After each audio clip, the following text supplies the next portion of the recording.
আসসালামু আলাইকুম বন্ধুরা, আজকে অনেকক্ষণ ধরে আমি সজনা বাছলাম। দেখেন সজনার কত এগুলো আগাছা বলেন, এগুলো দেখতে কিন্তু আমার কাছে ভালোই লাগছিল। মনে হচ্ছিল যদি বাবুই পাখি হতাম এই সজনার আগাছাগুলো দিয়ে একটা বাসা বানিয়ে ফেলতাম, কারণ দেখতে সজনার আগাছাগুলিও খুব সুন্দর। আর এখানে সজনা বেছে ফেলেছি, সজনাকে দিয়ে এখন আমি মুসুরির ডাল রান্না করব সজনা দিয়ে, কারণ আমার হাজব্যান্ড মুসুরির ডাল দিয়ে সজনা খেতে খুবই পছন্দ করে। আমার বাচ্চারা যদিও খায় না, বলে যে সজনাগুলো কেমন ঘাস ঘাস লাগে, কিন্তু সজনা কিন্তু অনেক উপকারী শরীরের জন্য, এটা আমরা জানি। সজনার পাতাও আমি খাই পানিতে ভিজিয়ে ভিজিয়ে, এটা আমাদের জন্য অনেক নাকি স্বর্ণের পাতা বলা হয়, স্বর্ণ পাতা সেগুলোকে। তো এগুলো আসলে কাজ করতে করতে দেখা যায় যে অনেক সময় চলে গেছে, কিন্তু বাছাবাছিও হচ্ছিল না, শেষ হচ্ছিল না। আমি বসে বসে, আমার মেয়ে বলছিল তুমি শুধু ভিডিও করছো, কতক্ষণে এটা রান্না করা শেষ হবে, কখন রান্না করবে। তো দেখতে কিন্তু অনেক সুন্দর লাগছিল, অনেক ভালো লাগছিল। আর সেই পাশাপাশি আমার মেয়ে কিন্তু আমার জন্য এর মধ্যে নাস্তা বানিয়েছে। আমি কাজ করছিলাম, এটা কুটাকুটি করছি, আর আমার মেয়ে আমার জন্য নাস্তা বানিয়েছে। হাই হাই, নাস্তার উপরে তো সজনা ডাঁট পড়ে গেছে। নাস্তাটা খুবই সুন্দর ছিল, খুবই মজাদার, ক্রিস্পি ক্রিস্পি ছিল।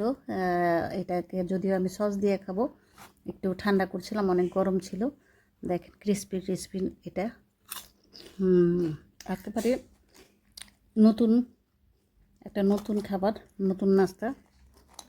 মেয়ের কাছে জানতে চাইলাম কী দিয়ে করলা, হঠাৎ করে কীভাবে আবিষ্কার করলো এই নাস্তাটা। খুবই ভালো লাগছে, যদিও মনে হচ্ছে বড়া, কিন্তু আসলে বড়া না, এটা কিন্তু খুবই, দেখেন একটা চাপ দিই, দেখেন ভিতরে খুবই সফট একটা খুবই সুন্দর দেখতে হবে, খুবই সুস্বাদু। মেয়েকে অনেক ধন্যবাদ আমার জন্য এত সুন্দর একটা নাস্তা বানানোর জন্য। আমার মেয়েরা আসলে অনেক গুণী, তারা যখন মন চায় ওরা সব রান্না পারে, সব কিছু পারে, পোলাও, মাংস, বিরিয়ানি বলেন, আর নাস্তা বলেন, কিংবা ওইটাকে কী বলে চাইনিজ বলেন, সব কিছুই পারে। কারণ আমি যেহেতু অসুস্থ, মা অসুস্থ থাকলে সন্তানদের অনেক কিছুই শিখতে হয়, অনেক কিছুই শিখে ফেলেছে আমার মেয়েরা, অনেক কিছুই করে। আমি একটু একটু হেল্প করি, আর বাকিটা ওরাই নিজেরা করে। তো সবাই আমার মেয়েদের জন্য দোয়া করবেন, ভালো থাকবেন। আর আমার ভিডিওটা যদি আপনাদের ভালো লেগে থাকে, লাইক কমেন্ট শেয়ার করে অবশ্যই পাশে থাকবেন। আর এই মজাদার নাস্তা খেতে খেতে আসলে অনেক সুন্দর একটা লং ভিডিও করতে চেয়েছিলাম। লং ভিডিও করবো, কারণ ভিডিও ছোট হলে সেটাতে অ্যাড আসে কম, আর ভিডিও যদি লং হয় সেটাতে অ্যাড আসে বেশি।